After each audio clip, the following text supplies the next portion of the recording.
ദൈവത്തിന്റെ അതിപരിശുദ്ധമായ നാമം മഹത്വപ്പെടുമാറാകട്ടെ. ദൈനംദിന അപ്പം എന്ന അനുദിന വചനചിന്തയിലേക്ക് ഏവർക്കും സ്വാഗതം. ഇന്ന് അവനൊരു പിതാവിനെ പോലെയാണ് എന്ന വിഷയത്തെ ആസ്പദമാക്കി ചില കാര്യങ്ങളെ നമുക്ക് ചിന്തിക്കാം. അതിനാധാരമായൊരു വാക്യം വായിക്കാം. സങ്കീർത്തനങ്ങൾ 103 അധ്യായം 13 വാക്യം. അപ്പന് മക്കളോട് കരുണ തോന്നുന്നത് പോലെ യഹോവയ്ക്ക് തന്റെ ഭക്തന്മാരോട് കരുണ തോന്നുന്നു. ഒരു അമ്മയുടെ സ്നേഹം തന്റെ കുഞ്ഞിനെ പരിപാലിക്കുകയും ചെയ്യുന്ന സ്നേഹമാണ്. എന്നാൽ ഒരു പിതാവിന്റെ സ്നേഹം തന്റെ മക്കളെ പോറ്റാൻ കഠിനാധ്വാനം ചെയ്യുന്ന സ്നേഹമാണ്. ഈ രണ്ട് തരത്തിലുള്ള സ്നേഹവും കുട്ടികളെ ഉയർന്ന നിലയിൽ എത്തിക്കുന്നതിന് അത്യന്താപേക്ഷിതമാണ്. നമ്മുടെ കർത്താവായ യേശുവിന്റെ സ്നേഹം, യേശുക്രിസ്തുവിന്റെ സ്നേഹവും കരുതലും ലൗകിക പിതാക്കന്മാരുടെ സ്നേഹത്തെക്കാൾ വളരെ വലുതാണ്. അച്ഛ എന്ന് വിളിക്കുമ്പോൾ അവന്റെ ഹൃദയം ലയിച്ചു പോകും. അവനെ അബ്ബാ പിതാവേ എന്ന് വിളിക്കാനുള്ള പുത്രത്വത്തിന്റെ ആത്മാവ് അവൻ നമുക്ക് നൽകിയിരിക്കുന്നു. നാം അവനെ സ്വർഗസ്ഥനായ ഞങ്ങളുടെ പിതാവ് എന്ന് വിളിക്കുന്നു. തന്റെ മക്കൾക്ക് എന്താണ് വേണ്ടുന്നതെന്ന് അവനറിയാം. ഞാൻ അഗാധമായ കടപ്പാടുകൾ ഉള്ളവനാണ്. ദൈവം എനിക്ക് നൽകിയ ലൗകിക പിതാവിന് അളവില്ലാതെ സ്തുതിക്കുന്നു. അവൻ എന്നെ ഒരുപാട് സ്നേഹിച്ചിരുന്നു. അവൻ രക്ഷിക്കപ്പെട്ടു, അഭിഷേകം ചെയ്യപ്പെട്ടു, ദൈവത്തിന്റെ ശുശ്രൂഷയിൽ ഭക്തിപൂർവ്വം ഏർപ്പെട്ടു. ഞങ്ങളുടെ ചെറുപ്പം മുതലേ നല്ല പെരുമാറ്റത്തിൽ ഞങ്ങളെ വളർത്തിയെടുത്തു. ഞങ്ങൾ നന്നായി പഠിച്ച് ജീവിതത്തിൽ ഒരു നല്ല സ്ഥാനം നേടണമെന്ന് അദ്ദേഹം വളരെയധികം ആഗ്രഹിച്ചു. ഇതിനെക്കുറിച്ച് ധ്യാനിക്കുക.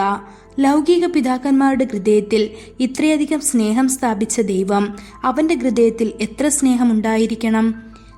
നിങ്ങളുടെ എല്ലാ അപകടങ്ങളും കഷ്ടതകളും അവൻ പരിപാലിക്കും. അവൻ നിങ്ങൾക്ക് വേണ്ടി അവയെല്ലാം വഹിക്കും. നിനക്കെതിരെ ഉണ്ടാക്കിയ യാതൊരു ആയുധവും ഫലിക്കുകയില്ല. ന്യായവിധിയിൽ നിനക്കെതിരെ ഉയരുന്ന എല്ലാ നാവിനെയും നീ കുറ്റം വിധിക്കും എന്ന് യെശയ്യാവ് 54 അധ്യായം 17 വാക്യത്തിൽ കാണുന്നു. ഒരു വെള്ളപ്പൊക്കം പോലെ ശത്രു വരുമ്പോൾ കർത്താവിന്റെ ആത്മാവ് അവനെതിരെ ഒരു കൊടിയുയർത്തും. മക്കൾക്ക് നല്ല വിദ്യാഭ്യാസം ഉറപ്പിക്കാൻ ലൗകിക പിതാക്കന്മാർ വളരെയധികം കഠിനാധ്വാനം ചെയ്യുന്നു. അവരിൽ ചിലർ ദിവസക്കൂലിക്ക് ജോലി ചെയ്യുന്നു, കഠിനമായ ചൂടിൽ കഠിനാധ്വാനം ചെയ്യുന്നു, കനത്ത ഭാരം വഹിക്കുന്നു.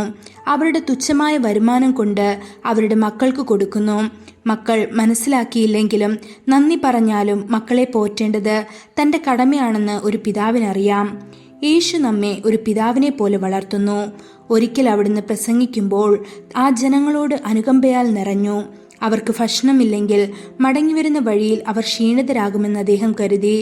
അങ്ങനെ അവൻ ഒരു വലിയ അത്ഭുതം പ്രവർത്തിച്ചു. വെറും 5 അപ്പവും 2 മീനും കൊണ്ട് 5000-ലധികം ആളുകൾക്ക് ഭക്ഷണം നൽകി. അത്തരമൊരു സ്നേഹവാനായ ദൈവം നിങ്ങളെ പോഷിപ്പിക്കുകയും നിങ്ങളുടെ എല്ലാ ആവശ്യങ്ങളും നിറവേറ്റുകയും ചെയ്യില്ലേ?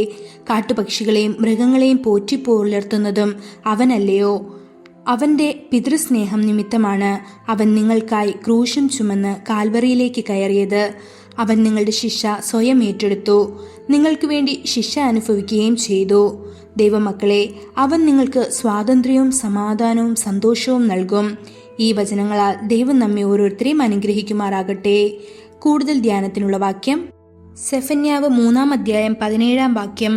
നിന്റെ ദൈവമായ യഹോവ രക്ഷിക്കുന്ന വീരനായി നിന്റെ മധ്യേ ഇരിക്കുന്നു. അവൻ നിന്നിൽ അത്യന്തം സന്തോഷിക്കും. തന്റെ ഹൃദയത്തിൽ അവൻ മിണ്ടാതെ ഇരിക്കുന്നു. ഘോഷത്തോടെ അവൻ നിങ്കൽ ആനന്ദിക്കും. ഇന്നത്തെ ബൈബിൾ വായന രാവിലെ എസ്രാ 6, 7, 8 അധ്യായങ്ങൾ. വൈകുന്നേരം യോഹന്നാൻ 21 അധ്യായം. ആമേൻ.